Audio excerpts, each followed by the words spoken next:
สวัสดีท่านผู้ชมที่เคารพนำท่านผู้ชมมาติดตามข่าวกีฬา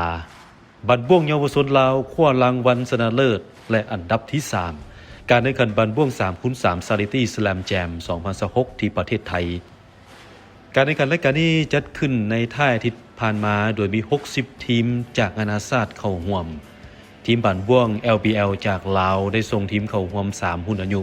คืออายุ14ปี2ทีมและอายุ16ปี1ทีมนำพาโดยครูฝึกสีมือดีอาจารย์แสงอุทธรวงเจริญ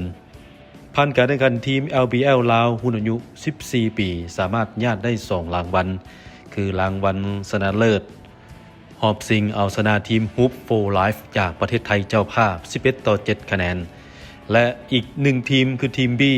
ได้อันดับที่3สิ่งที่3เอาชนะทีม Skill Issue จากประเทศไทย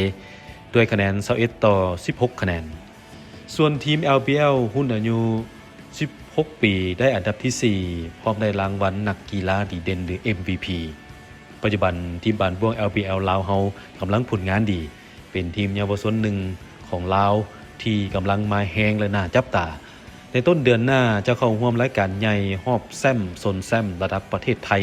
รายการ TOA 3x3 Basketball All Thailand Domestic Power ซึ่งเป็นรอบ15ทีมสุดท้ายโดยเอาแซมของแต่ละสนามมาพบกันซึ่งจะจัดขึ้นวันที่4 วันที่ 6 กันยายน 2026ที่นครหลวงบางกอกประเทศไทย